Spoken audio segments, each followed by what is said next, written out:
Halo semuanya, kembali lagi di Republik Rupiah. Seperti biasa, weekend kita Q&A, membahas tentang pertanyaan-pertanyaan teman-teman yang udah teman-teman tanyakan di Instagram kita. So, sebelum kita lanjut, aku mau reminder lagi nih tentang event kita yang kemarin. Nah, karena banyak juga yang ada yang DM, ada yang komen-komen juga terkait eventnya, aku mau ngasih info lebih lanjutnya. Itu eventnya itu free ya teman-teman. Jadi kita ada dinner free dan lain-lain ya. Jadi nggak usah khawatir datang ke eventnya, cukup luangkan waktu dan bisa ketemu dengan kita langsung sharing-sharing di sana gitu. So, langsung aja lanjut di video malam ini. Let's go.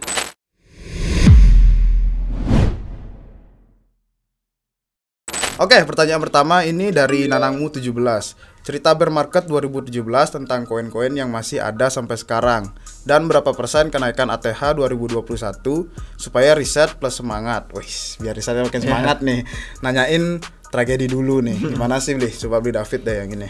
Oke, ceritanya jadi gini, dulu waktu 2017 bener-bener memuncak gitu kan. Terus kita bisa melihat menjelang tahun ya akhir 2017, awal 2018-an itu kita mulai melihat dari puncaknya rada turun, terus koreksi, terus kemudian penurunannya semakin tajam semakin kita masuk ke tahun 2018-nya, dan itu langsung bener-bener kerasa jatuhnya, dalamnya tuh kerasa lumayan. Terus waktu itu yang pada megang aset kripto pasti banyak yang terus mulai ngerasa ini merupakan penurunan yang dalam banget. Tapi kalau mungkin yang udah pernah dari 2013 sebelumnya pun juga udah pernah ngerasain. Cuman kalau 2017 beneran baru masuk pas kemarin sensasi hype terus masuk berita utama, baru masuknya di puncak itu pasti kerasa banget nyeseknya. Itu sideways selama tahun 2019-an, bener-bener kerasa lama banget, itu bertahun-tahun kita ngerasain Porto tuh bener-bener berdarah. Kita bener-bener negatif gitu kan di dalam. Dan meskipun ya selama tahun 2019 ada sedikit kenaikan gitu kan, kayak cetuk agak naik dikit, terus orang-orang wah ini nih lumayan pulih. Ternyata enggak, kita balik lagi, sideways lagi, turun lagi, koreksi lagi. Jadi kita jatuh lagi, dan baru aja setelah kita mendapatkan orang-orang itu kan karena pandemi dapat duit gratis di 2020, baru deh kita mulai ngeliat orang-orang yang bisa punya duit lagi untuk spekulasi masuk lagi. Terus pada orang-orang diem di rumah gitu kan karena karantina, ya udah pada mainan HP, mainan komputer aja di rumah, dan dari sanalah mereka jadi lebih digital. Terus duit-duit itu masuk dan mereka fokus investasi ke kripto. Akhirnya sampai di tahun 2021 kita menyentuh all time high. Jadi itu bener-bener singkat banget sih, kayak simplification-nya.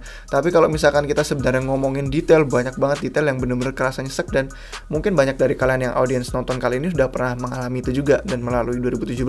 Nah, kalau pertanyaannya nanyain semua aset yang bertahan hidup gitu kan, well, ada banyak aset yang tadinya di peringkat top waktu tahun 2017 itu nggak bertahan, nggak ada di top 5 lagi, nggak ada di top 10 lagi. Ada banyak nama-nama yang tidak eksis lagi sekarang, atau mungkin masih eksis tapi udah nggak relevan lagi. Jadi kalau misalkan kita ngeliat, itulah bahayanya selama bear market ini. Apakah kita sudah megang aset yang benar? Kayak kita mulai mikir kan, sekarang lagi berdarah, lagi nyesek, apakah kita tahu proyek yang kita miliki itu fundamental kriptonya sehat? Karena kalau ngeliat dari 2017, waduh serem tuh kalau kita megang koin yang, karena kami pun ada megang beberapa koin yang ya udah nggak hidup lagi sekarang, dan bener-bener udah nyesek, udah minus, terus sekarang bener-bener nggak pulih. Dan banyak juga nama-nama yang sekarang nggak kembali ke all time high-nya lagi. Salah satu contohnya ya XRP Ripple gitu kan, udah 4 tahun nggak balik ke all time high. Terus kalau mau lihat nama-nama lain, ada kayak NEM, EOS, IOTA, yang begitu-begituan lah, yang dulu bener-bener kayak kompetitor Ethereum, berusaha menjadi layer 1 yang lebih menarik, lebih bagus, lebih keren. Terus akhirnya sekarang harganya udah gak relevan lagi, gak pulih ke all time high, gak menembus all time high baru juga. Jadi kalau misalkan kita ngomongin ya, biar riset semangat nih gimana nih. Nah, kalau yang kemarin sabar, mungkin kan kalian ngeliat tuh, kenapa RR selalu ngomonginnya Bitcoin Ethereum gitu kan, koinnya mahal, kenapa selalu gitu? Karena waktu kami kemarin di 2017 melewati bear market, itu Bitcoin Ethereum yang terus berperforma lebih baik lagi dari siklus bear market sebelumnya. Kalau kemarin waktu kami megang Ethereum ya, kan kami beli sebelum dipucuk, tapi terus pas di pucuknya 2017 beli lagi karena dipikir bisa naik lagi gitu kan. Beli di 1.500, terus pas turun, itu turunnya tebak di berapa? Dari 1.500 turunnya tuh $80. Wow. Nggak ada $100 gitu kan. Turun 1.500, turun $80. Tapi pas kembali ke all time high-nya kemarin sampai hampir $5.000. $80, $5.000. Hitung sendiri dah matematikanya. Kalau bener-bener sabar, bener-bener beli aset yang bagus di bear market, terus kita tuai hasilnya di saat ATH kemarin 2021 itu pas bulan Maret Mei itu kan, itu kerasa banget naiknya. Jadi semoga ini bisa jadi kayak penyemangat gitu kan, untuk lebih riset lagi, dan di saat bear market inilah saat yang paling tepat untuk beli. Kemarin memang bener-bener nyesek, sama kayak yang sekarang kita lagi rasain. Kalau misalkan kita anggap puncak ATH-nya bukan yang Oktober November, tapi kita anggap yang bulan Mei, ini kita sebenarnya sudah setahun lebih loh bear market kalau kita anggap. Nah itu banyak altcoins yang sudah minus 80%, minus 90%, Bitcoin, Ethereum minus 60%-an lebih gitu kan. Dan ini jadi kayak deja vu, kayak nostalgia lagi balik ke kemarin, dan bikin kami lebih bersemangat lagi untuk akumulasi Bitcoin, Ethereum. Dan nanti lihat nih, nanti waktu kembali ke all time high, waktu nyetak harga baru lagi, coba bisa kita lihat terbangnya seberapa tinggi lagi. Jadi penting untuk kita milih yang tepat. Itu satu, milih aset yang tepat, fundamentalnya sehat dan bagus. Terus yang kedua, akumulasinya sekarang, bukan di pucuk. Terus kita yang ketiga itu poinnya untuk bersabar. Kita bersabar menunggu nanti bisa terbang tinggi lagi. Dan perlu dicatat juga, kalau udah milih yang tepat pun kadang kita tetap lebih utamakan Bitcoin dulu ya. Karena kan kalau misalkan ngeliat di siklus sebelumnya selalu Bitcoin dulu, terus Ethereum, terus altcoins. Siklus sebelumnya lagi Bitcoin dulu, Ethereum, altcoins. Jadi kayak kalau kita tahu polanya, kenapa nggak pegang Bitcoin dulu? Nanti Bitcoin, Ethereum terbang, profitnya itu dimasukin ke altcoins, terus altcoins bisa terbang berapa kali lipat lagi lebih tinggi, kan lebih cuan-cuannya multiple gitu kan. Iya benar. Jadi itu sih. Jadi kayak Bitcoin itu sebagai pondasi ya tetap. Jadi mungkin teman-teman biar semangat riset. Jadi kan kayak kita tahu nih dulu-dulu kayak ada masanya DeFi, ada masanya NFT. Nah itu juga kita perhatikan tren-trennya gitu, karena lumayan berpengaruh juga kan untuk klasmen di market ya istilahnya. Itu sih mungkin teman-teman karena David udah jawab nih lumayan lengkap. Kalau kita lihat dari pergerakan Bitcoin sih 2017 19.000 ATH sampai ke sekitar 3.000-an. Nah itu dia. Itu lumayan panjang sih. Kalau yang benar-benar sabar sih, dia jual di 2021 misalnya di ATP lumayan banget sih itu. Tetap PP gitu loh, makanya enak banget. Karena udah belief gitu kan, belief gitu. Jadi baru turun nggak langsung tinggal gitu aja sih. Nah, itu dia. Oke, langsung aja deh kita lanjut ke pertanyaan nomor 2. Jika BTC turun jauh di bawah 15.000, koin apa yang punya potensi bertahan menurut RR dari Hopus Speed? Nah, gimana nih, Bli? Oke. Sebenarnya ada kemungkinannya BTC turun di bawah $15.000, dan jangan kaget juga gitu kan. Jangan terkejut juga kalau itu turun. Bahkan selalu ada posibilitas bahwa kita akan melihat itu lebih dalam lagi. Dari 15.000 kan nggak ada yang tahu ya. Kayak yang di siklus sebelumnya pun barusan kita udah ngomong, nggak pernah ada yang mengira bahwa ternyata penurunan 80% itu mungkin untuk yang market cap-nya besar, bahkan kayak Bitcoin sekalipun. Jadi kalau misalkan ngomongin koin apa aja nih yang punya potensi bertahan menurut RR, sebenarnya ya kembali ke pertanyaan yang pertama, BTC dan ETH itu dua yang kami merasa lebih yakin bahwa mereka bisa balik all time high lagi, dan mereka punya potensi untuk nembus lebih tinggi dari all time high kemarin. Oke, nah ini karena jawabannya sedikit berkaitan, jadi kita lanjut aja nih nomor 3. Apakah ETH bisa mencapai ATH terbaru untuk tahun depan, Min? Nah, ini kan agak sedikit mirip nih ya. Kalau BTC turun dan pergerakannya hampir-hampir sama nih. Gimana nih dari Bli David nih? Nah, lanjutin berarti kan benar kalau sebenarnya yang nanya apakah ETH bisa capai ATH terbaru, itu lebih yakin gitu kan. ETH, Bitcoin itu udah dari siklus sebelumnya selalu membuktikan itu. Jadi banyak altcoins yang bear market hilang gugur, bear market mantul dikit tapi nggak nyampe ATH. Tapi yang dari siklus sebelumnya yang sudah membuktikan selama bertahun-tahun itu tahan banting, si Bitcoin sama Ethereum doang sejauh ini yang bener-bener dari tinggi terus turun dalam banget tajam, tapi pas mantulnya bisa keras banget, lebih tinggi dari yang tinggi sebelumnya. Terus lagi di siklus berikutnya lagi naik lagi bener-bener yang lebih tinggi banget gitu kan dari ATH yang sebelumnya. Jadi kalau misalkan ngeliat altcoins, bahkan ada yang misalkan bertahan hidup kayak XRP masih di top 5 kan, tapi ATH-nya pun belum kecapek lagi gitu loh. Udah 4 tahun. Jadi kalau ngomongin koin apa aja potensi bertahan dan apakah ETH bisa, ya BTC dan ETH itu yang kami lebih yakin. Ada beberapa produk yang kami pun merasa ini sebenarnya ekosistem besar, yang punya kasus kegunaan banyak, dukungan visinya banyak, duitnya banyak, developernya nggak mudah menyerah, tapi ya potensi untuk bertahannya dan bukti tahan bantingnya masih belum, karena mereka masih belum melalui dari yang bear market sebelumnya yang kita bisa jadikan acuan historisnya. Gitu sih. Tapi kalau mau informasi lebih lanjut sebenarnya ada banyak video di YouTube RR yang membahas cara tahu nih. Kemarin kalau nggak salah Beli Yudi juga sempat ada ngobrol beberapa hal gitu ya di video RR terkait koin token mana yang bisa bertahan selama bear market di portofolio kalian. Jadi kalian bisa cek itu sih yang survive. Benar. Dan juga kemarin sih bisa dilihat videonya yang tentang Cosmos dan Polkadot gitu kan. Oh iya. Jadi tuh kayak udah ekosistem besar. Nah, jadi kayaknya mungkin bisa bertahan pada saat bear market gitu. Jadi sebenarnya kita udah banyak sih ada video-video di RR kan gitu dari teman-teman. Mungkin maksudnya yang ini nih yang BTC turun $15,000 dan potensi koin-koin yang lain tuh mungkin minus 90 kali 90 lagi. Mungkin itu yang teman-teman takutin kan gitu sebenarnya. Nah, penting juga nih jadinya kita melirik ekosistem yang udah besar gitu. Salah satunya kan Ethereum udah kayak istilahnya udah fighter warrior lah ya, udah berhasil melewati bear market yang dulu gitu. Apalagi Bitcoin. Iya, bener. Udah itu kakek moyangnya. Oke, langsung aja kita lanjut untuk pertanyaan nomor 4 dari Mas Choi 45. Untuk 1 tahun mendatang, apakah potensi kripto bakal naik, Bang, dan apa saja yang mendasarinya? Oke, kalau dilihat 1 tahun nih untuk ke depan sih dengan kondisi geopolitik dan lain-lain lah ya. Banyak sekali kan kita udah sempat bahas tuh juga video-video yang lain tentang makroekonomi. Gimana nih dari Beli David nih? Oke.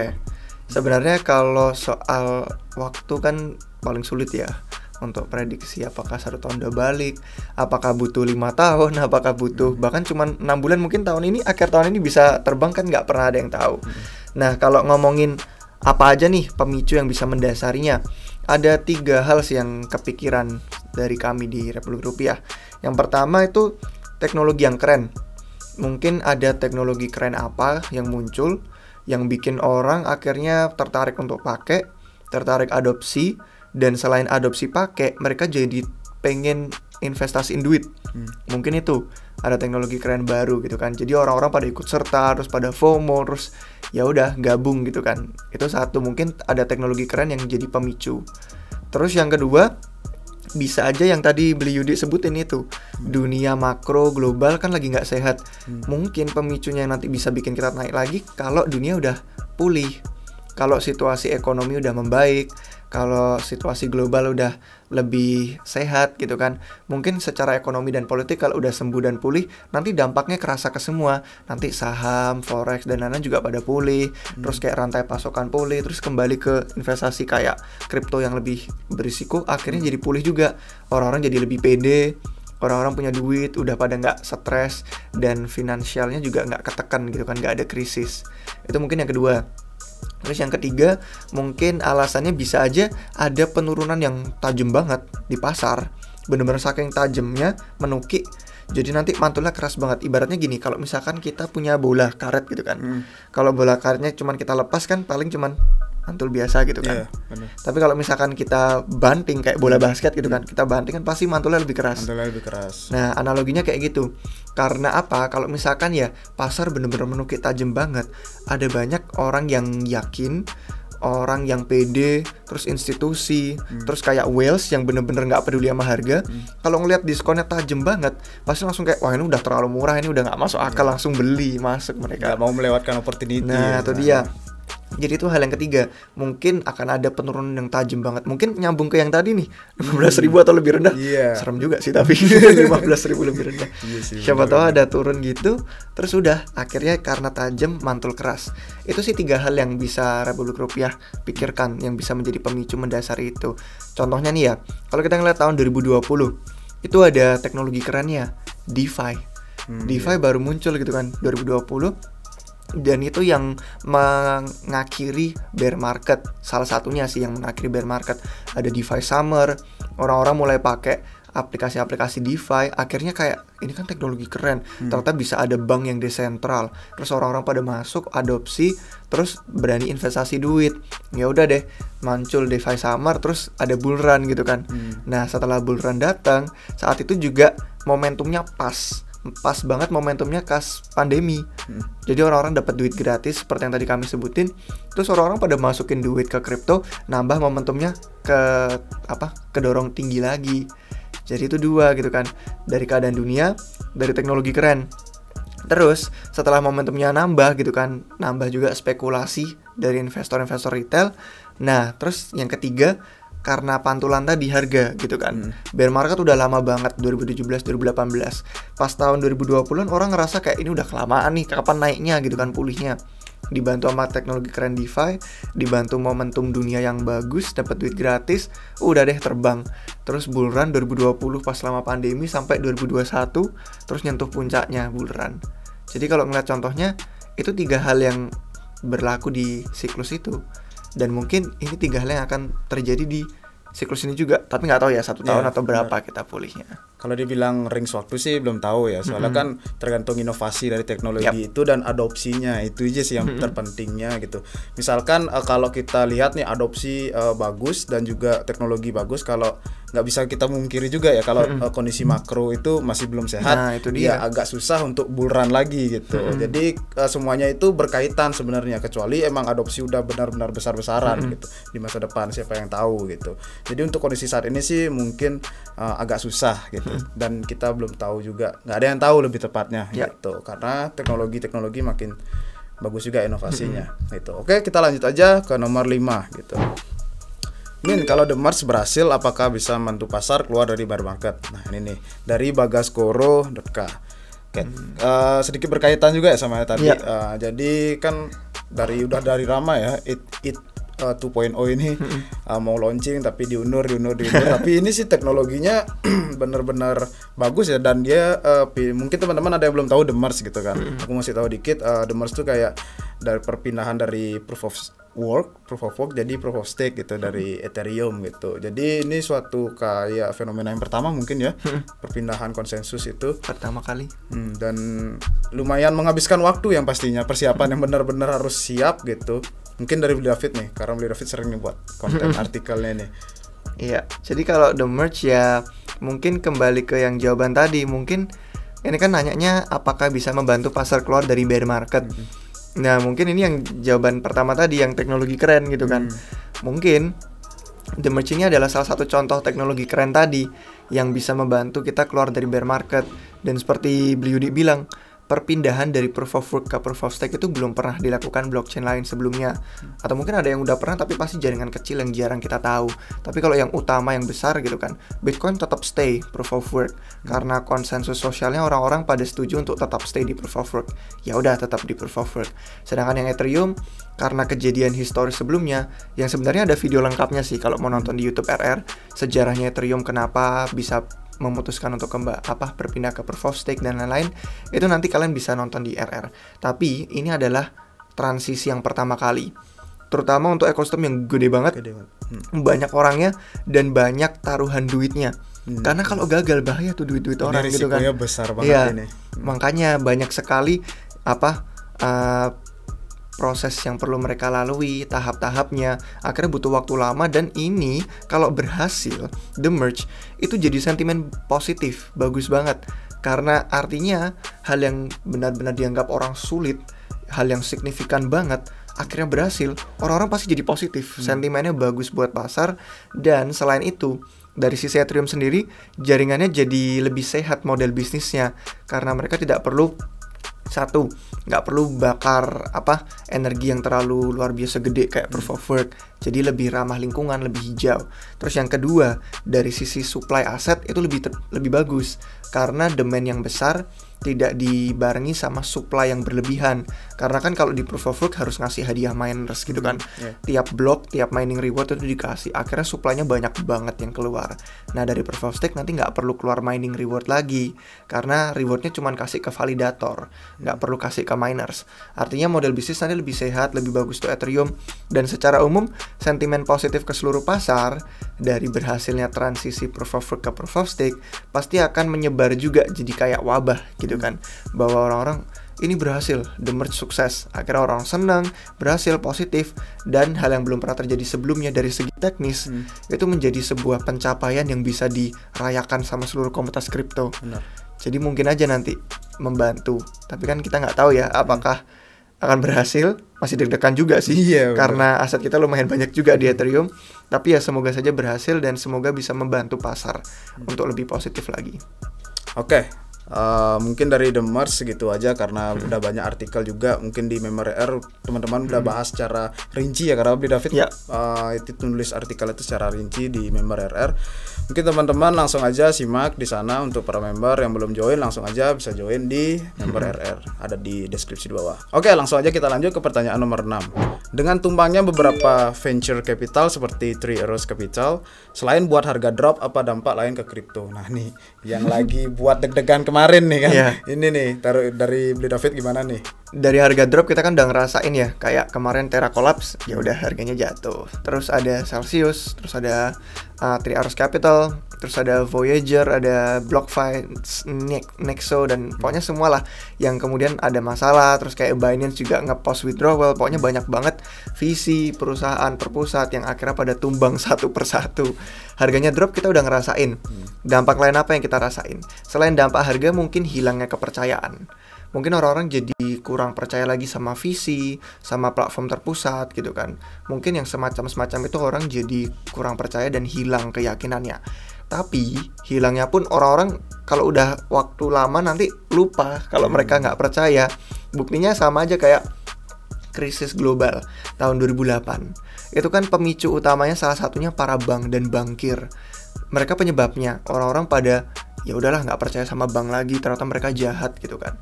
Tapi sekarang ya udah orang-orang pada pakai bank lagi. Kalau udah seiring waktu orang juga lupa sama yang kejadian itu. Terus kedua, mungkin dampak lainnya orang jadi lebih takut dan berhati-hati menggunakan leverage. Karena udah terbukti ya, ini yang pada pakai leverage semua, yang pada kena wreck, pada kena likuidasi, terus pada kena ancaman kolaps dan bangkrut. Tapi ini pun juga orang-orang nanti lupa kalau udah lama gitu kan. Sekarang aja kayak wah leverage harus berhati-hati, takut. Tapi ntar juga lupa pengen coba long lagi, short lagi, masuk lagi. Benar. Karena kan kecenderungan manusia ya, wajar sih. Kecenderungan manusia tuh kalau bisa mendapatkan banyak hasil dalam waktu singkat, pasti tertarik, pasti minat gitu kan. Karena kadang ya manusia tuh cenderung pengen lebih gitu kan dari yang bisa kita dapetin secara normal. Kadang kan kalau kita disuruh bersabar, disuruh investasi yang ribet, kadang kayak merasa aduh kalau bisa yang lebih cepat, lebih mudah, kenapa enggak gitu kan. Akhirnya keserakahan inilah yang kadang mudah membuat kita terpancing untuk masuk leverage lagi. Jadi mungkin itu sih dampak selain harga drop, dampaknya kehilangan kepercayaan dan jadi lebih takut, berhati-hati pakai leverage. Tapi dua hal ini pun mudah dilupakan kalau udah seiring waktu nanti. Soalnya kayak mungkin teman-teman yang suka pakai leverage itu kayak udah margin call itu udah sering ya terjadi mungkin yang untuk saat-saat ini ya. Karena menurutku ini sih lumayan high risk banget sih ini. Emang ini suatu kesempatan yang maksudnya kita bisa memutar dana ke sana kemari itu benar-benar smart gitu loh kalau istilahnya ya, karena kita bisa mutar dana kita, dapat pinjaman, habis itu kita kelola lagi, itu benar-benar smart. Tapi emang itu high risk high return banget. Itu dia. Nah, contohnya bisa berdampak kepada pasar yang kita sekarang lalui gitu. Jadi mungkin sih dampak ke lain ke kriptonya itu sih yang tadi hilang trust dan lain-lain juga sih. Oke, langsung aja deh kita lanjut ke pertanyaan nomor 7. Apa perbedaan sidechain dan layer 2 dari Alvan Hardiansyah? Gimana nih David? Kalau dari sidechain sih dan layer 2 di Ethereum sih udah terlihat jelas gitu ya. Maksudnya kayak intinya emang sidechain mengandalkan keamanan jaringannya sendiri kan. Betul. Gitu kan. Kalau layer 2 ya masih mengandalkan keamanan jaringan yang di bawahnya itu Ethereum. Itu sih intinya perbedaan dari sidechain dan layer 2. Oke, mungkin contohnya aku mau ngasih dikit, misalnya itu kayak sidechain itu si Polygon gitu kan, si Polygon itu sidechain, dan kalau layer 2 itu kayak Optimism dan Arbitrum gitu. Mungkin teman-teman kalau pengen tahu lebih detailnya langsung aja nonton video kita di tahun lalu deh kalau nggak salah itu dia. Itu kita udah buat video mengenai detailnya bagaimana layer 2 dan lain-lainnya gitu sih. Dari David gimana? Nggak ada tambahan sih, tapi kalau kalian nonton videonya nanti bisa terbantu soalnya kami pakai visual. Jadi ada visualnya yang sidechain tuh di samping Ethereum, yang layer 2 tuh di atasnya Ethereum. Jadi kayak nanti ada visualnya, ada animasinya, semoga bisa membantu kalian untuk lebih paham perbedaannya. Tapi ya itu mungkin yang kesalahpahaman orang dipikir Polygon sekarang layer 2, sebenarnya bentuknya yang Polygon sekarang masih sidechain kayak yang Beliudi tadi bilang. Yang layer 2 baru Optimism sama Arbitrum, dan ya ada beberapa nama lain, nanti kalau kalian nonton video ada detail di sana diberikan. Oke, langsung aja kita tutup mungkin untuk hari ini. Terima kasih teman-teman buat yang udah nonton sampai habis di weekend kali ini. Dan aku mau ngucapin selamat weekend, selamat berlibur, jangan mantengin pasar terus biar nggak stres gitu loh. Oke, thank you udah nonton sampai akhir. Jangan lupa like dan subscribe video ini dan sampai jumpa di next episode Q&A. Cheers. Halo semuanya, jangan berhenti sekarang. Kalian mungkin baru memulai perjalanan kripto atau sudah berpengalaman tapi ingin mendalami blockchain yang berbeda. Kami punya semua bantuan dan informasi yang kalian butuhkan sebagai anggota Republik Rupiah. Kalau kalian bergabung menjadi anggota Republik Rupiah, kalian akan mendapatkan banyak sekali fitur dan manfaat yang menarik. Kalian mendapatkan rangkuman dan komentar pasar. Kalian mendapatkan update portofolio tim anggota Republik Rupiah. Kalian mendapatkan peluang-peluang yang awal sekali, entah itu melalui airdrop, ICO, DeFi, NFT. Kalian juga mendapatkan peluang dari artikel-artikel lain yang kami bagikan selama kami membagikan hasil riset kami. Kemudian ada juga yang namanya video tutorial dan kursus online juga, di mana kalian bisa belajar dan memiliki kurikulum yang sesuai untuk pembelajaran kalian masing-masing. Kemudian kami juga akan membagikan akses ke semua alat-alat dan riset yang kami gunakan untuk bisa meneliti dengan baik. Jadi kalau kalian mau bergabung, kalian bisa langsung cek deskripsi di bawah video ini, karena kalian akan langsung dibawa ke website republikrupiah.com. Di sana kalian bisa lihat semua fitur tersebut, semua biaya pendaftarannya seperti apa, dan kalian bisa langsung daftar hari ini juga. Dan di website kami yang sama pun kalian juga bisa mendapatkan artikel yang gratis, blog-blog yang gratis, bahkan kalian bisa mendapatkan merchandise RR yang seperti yang sedang saya pakai hari ini. Jadi tunggu apa lagi guys, kalian langsung cek deskripsi di bawah ini. Dan tentu saja semua informasi yang kami berikan ini bukan nasihat keuangan. Jadi kalau kalian ingin mencari saran investasi, silakan hubungi penasihat keuangan kalian masing-masing. Sampai jumpa lagi di video yang berikutnya. Cheers.